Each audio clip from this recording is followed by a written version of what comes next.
Everyone, welcome back to my channel. This is Pramila Yadav. हम child development discuss कर रहे हैं। चाइल्ड डेवलपमेंट की थ्योरीज़ में लास्ट क्लास में हमने जीन पियाजेट की मोरल डेवलपमेंट थ्योरी डिस्कस की थी। आज हम मोरल डेवलपमेंट की दूसरी थ्योरी डिस्कस करेंगे जो किसने दी थी? कोहलबर्ग ने दी थी। Kohlberg moral development theory. Kohlberg का नैतिक विकास का सिद्धांत। नैतिक विकास का सिद्धांत, ये हम लास्ट क्लास में भी डिस्कस कर चुके हैं कि नैतिक विकास पर काम करने वाले जो पहले साइकोलॉजिस्ट थे, सबसे पहले नैतिक विकास पर काम जीन पियाजेट ने किया था। जीन पियाजेट के बाद कोहलबर्ग ने मोरल डेवलपमेंट नैतिक विकास की थ्योरी दी थी। इनकी जो थ्योरी है 1969 में आई थी। 1969 में इन्होंने अपनी मोरल डेवलपमेंट थ्योरी दी। उसके बाद इसमें सुधार भी हुए हैं, संशोधन भी हुए हैं जो 1981 और 1983 में हुए हैं।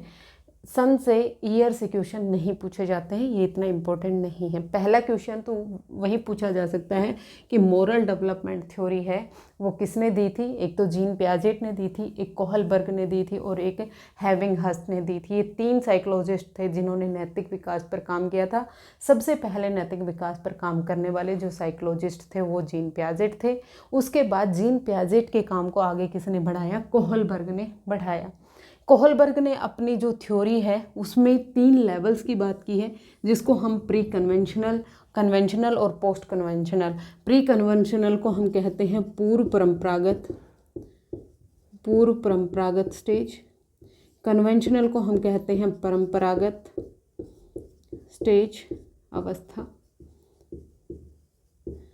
और ये होती है पश्च परंपरागत अवस्था। ये 3 स्टेजेस की बात की है, 3 लेवल्स की बात की है और 6 स्टेजेस की बात की है। हर एक लेवल के 2-2 स्टेजेस होते हैं। प्री कन्वेंशनल जो लेवल है उसके 2 स्टेजेस हैं, पनिशमेंट एंड ओबीडियंस और इंडिविजुअलिज्म एंड एक्सचेंज। ये पहले लेवल की 2 स्टेजेस होती हैं। हर एक लेवल में 2-2 स्टेजेस की बात की है। जो सेकंड हमारा लेवल है इसको कन्वेंशनल परंपरागत अवस्था कहते हैं। इसमें भी 2 स्टेजेस हैं, interpersonal conformity and the social system. और जो थर्ड लेवल है हमारा पोस्ट कन्वेंशनल पश्च परंपरागत, इसमें भी 2 स्टेजेस हैं, social contract and universal ethical principle. ये 6 स्टेजेस हैं और 3 लेवल्स हैं। आपको याद रखना है, क्वेश्चन पूछा जा सकता है कोहलबर्ग की जो मोरल डेवलपमेंट थ्योरी है उसमें कितने लेवल्स हैं और कितनी स्टेजेस हैं। आपको लेवल्स के नाम भी सीक्वेंस से याद रखने हैं। पहले बच्चे में प्री कन्वेंशनल स्टेज आती है, फिर उसके बाद बच्चे में कन्वेंशनल स्टेज आएगी, फिर उसके बाद बच्चे में पोस्ट कन्वेंशनल स्टेज आएगी। इसी तरह से प्री कन्वेंशनल की 2 स्टेजेस कौन कौन सी हैं, कन्वेंशनल की 2 स्टेजेस कौन कौन सी हैं और पोस्ट कन्वेंशनल की 2 स्टेजेस कौन कौन सी हैं, इनके नाम आपको याद रखने हैं। अब हम बात करते हैं कि इन्होंने जो अपनी थ्योरी है उसका बेस किसे माना। कोहलबर्ग ने क्या किया? कोहलबर्ग ने 72 बॉयज़ लिए और इन जो बॉयज़ की जो उम्र थी वो उम्र थी 4 से 16 वर्ष। 4 से 16 वर्ष के 72 बॉयज़ लिए और उन पर इन्होंने एक्सपेरिमेंट किया। उन्होंने क्या किया? उन्होंने उन सभी बच्चों को एक साथ बिठाया और उनको एक स्टोरी सुनाई। उस स्टोरी पर बेस्ड उन्होंने कुछ क्वेश्चन किए और जो क्वेश्चन उन्होंने किए उसके अवेज में जो भी उनको आंसर मिले, जो भी रिप्लाई मिले, उसके आधार पर इन्होंने अपनी थ्योरी दी है। वो कहते हैं कि बच्चे की जो मोरल रीजनिंग है, मैंने बोला मोरल रीजनिंग मतलब नैतिक तर्कणा, हमने कहा मोरल रीजनिंग।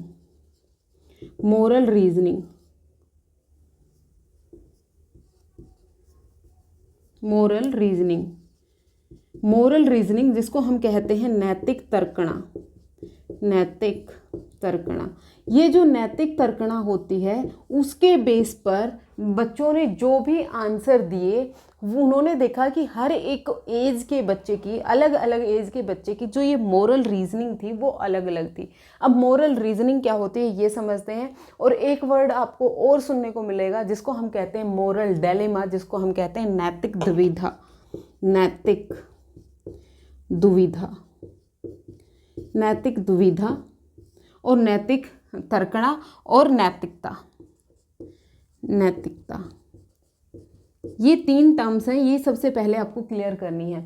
जब जीन पियाजेट की थ्योरी करवाई तब भी मैंने आपको बताया था, जो मोरलिटी है, जो नैतिकता क्या होती है, नैतिकता होती है सही और गलत के बीच में फ़र्क कर पाना। कोई चीज़ सही है तो क्यों सही है, कोई चीज़ गलत है तो क्यों गलत है। किसी भी मनुष्य का किसी चीज़ को सही मानना या गलत मानना वो उसकी मोरलिटी होती है, वो उसकी नैतिकता होती है। बच्चे की जो नैतिकता होती है, बच्चे की जो मोरलिटी होती है, वो बाकी एस्पेक्ट से भी प्रभावित होती है। इसका मतलब क्या है, बच्चे की जो नैतिकता है वो बच्चे के संज्ञानात्मक विकास यानी उसके कोग्निटिव डेवलपमेंट से भी प्रभावित होती है, उसके सोशल डेवलपमेंट से भी प्रभावित होती है और उसके इमोशनल डेवलपमेंट से भी प्रभावित होती है। तो बच्चे की जो नैतिकता है, बच्चा नैतिकता कहाँ से सीखता है? बच्चा सबसे पहले नैतिकता बच्चा अपने परिवार से सीखता है, अपने समाज से सीखता है, अपनी सोसाइटी से सीखता है, अपने कल्चर से सीखता है। लेकिन ये बात याद रखिएगा, सोसाइटी और जो कल्चर है उसको इम्पोर्टेंस नहीं दी है कोहलबर्ग ने। इन्होंने भी जीन पियाजेट की तरह एज को इम्पोर्टेंट माना। इन्होंने किसको इम्पोर्टेंट माना? एज को इम्पोर्टेंट माना, आयु को इम्पोर्टेंट माना।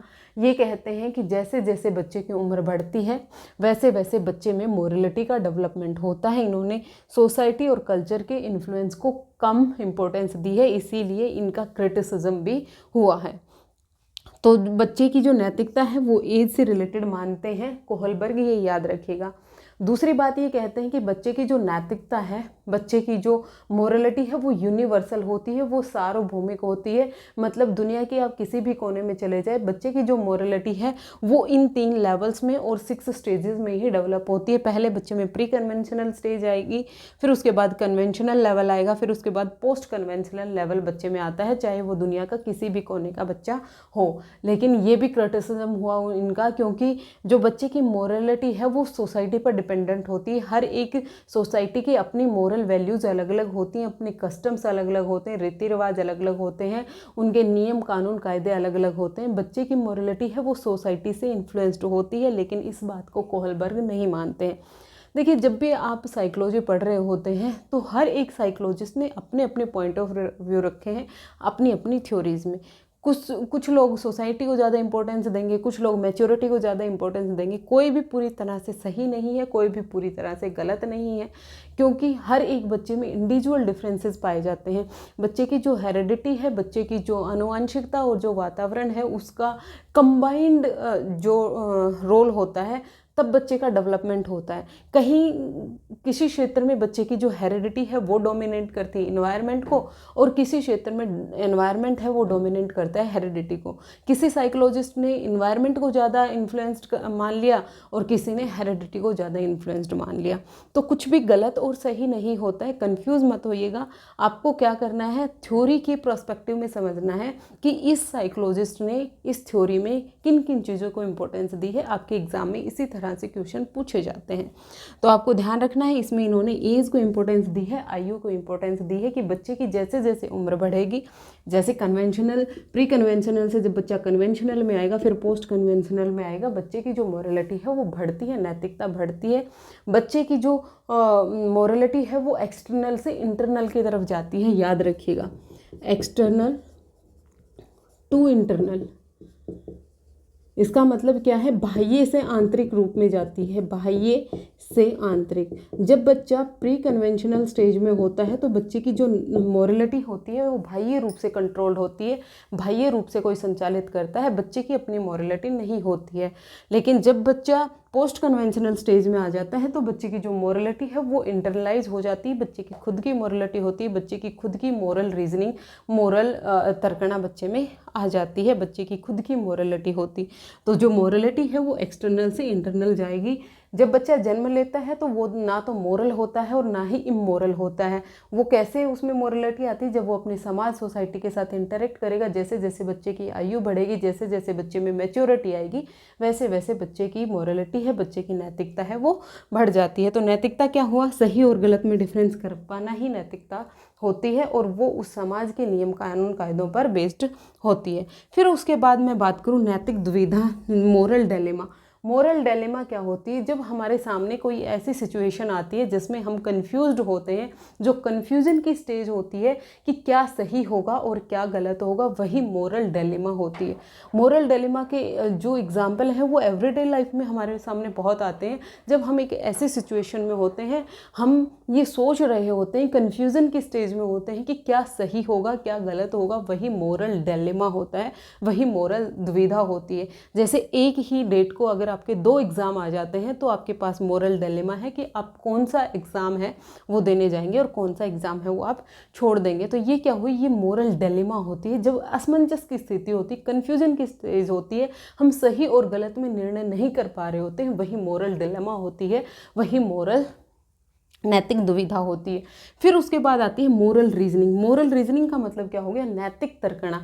नैतिक तर्कना सही और गलत के पीछे जो हम तर्क देते हैं, जो रीज़न हम देते हैं कि मैंने इस चीज़ को सही माना तो क्यों माना, मैंने इस चीज़ को गलत माना तो क्यों गलत माना, उसके पीछे का जो रीज़न है वही आपकी मोरल रीजनिंग होती है। जैसे 2 एग्ज़ाम थे, आपने कंक्लूजन निकाला और कंक्लूजन निकाल के आपने सोचा कि ये एग्ज़ाम है, ये मेरे लिए बेस्ट हो सकता है और इसके मुझे ये फ़ायदे हैं, इसके मुझे ये नुकसान है। ये जो रीज़न दिया आपने, ये जो आपने तर्क दिया, ये जो आपने कारण दिया, वो क्या है? आपका मोरल रीजनिंग होती है, नैतिक तर्कणा होती है।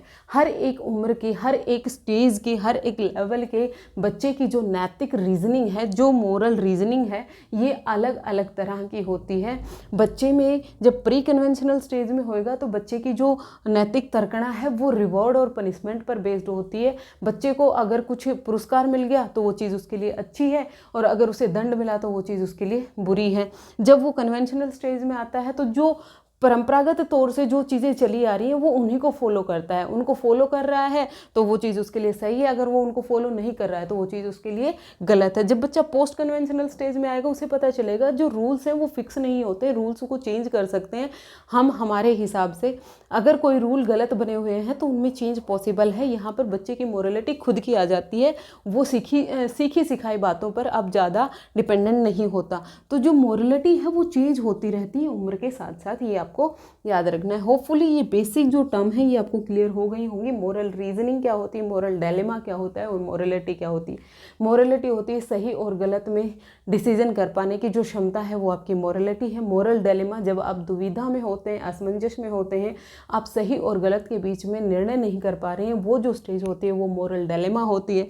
और मोरल रीजनिंग होती है मोरल डिलेमा को सुलझाने के लिए जो आप तर्क दे रहे हैं, जो रीज़न दे रहे हैं, जो कारण आप दे रहे हैं, वो आपकी मोरल रीजनिंग होती है।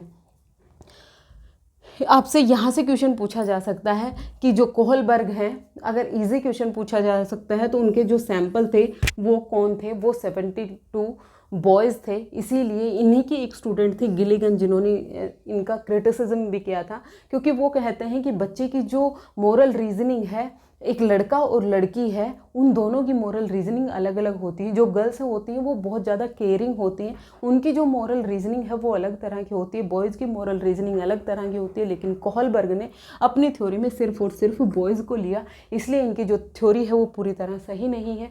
फिर उसके अलावा इन्होंने 4 से 16 वर्ष के जो बच्चे लिए, ये कहते हैं कि इसके अलावा भी जब बच्चा 0 से 3 साल में होता है उसके बारे में कुछ डिस्कशन नहीं हुआ। 16 से बाद में 16 से 18 साल के जो एडोलेसेंस बच्चे होते हैं उसका भी कोई जिक्र इनकी थ्योरी में नहीं हुआ है, तो इनका क्रिटिसिज्म भी हुआ है। इसके अलावा आपसे थ्योरी का नाम पूछा जा सकता है, थ्योरी कब दी थी ये बहुत मुश्किल पूछा जाएगा। फिर उसके अलावा लेवल्स पूछे जा सकते हैं, लेवल कौन कौन से हैं। फिर उसके बाद आपसे स्टेजेस से क्वेश्चन पूछा जा सकता है। नेक्स्ट क्लास में हम लेवल्स और स्टेजेस को डिटेल में डिस्कस करेंगे। जो मोरल रीजनिंग के पीछे जो स्टोरी कोहलबर्ग ने अपने स्टूडेंट्स को सुनाई थी उस स्टोरी का भी डिस्कशन करेंगे और फिर हम रिलेटिवली देखेंगे कि किन किन स्टेजेस में बच्चे का डेवलपमेंट होता है और किन किन लेवल्स में बच्चे का मोरल डेवलपमेंट किस तरह से होता है। आज के लिए इतना ही, मिलते हैं नेक्स्ट क्लास में फिर से। Thank you very much.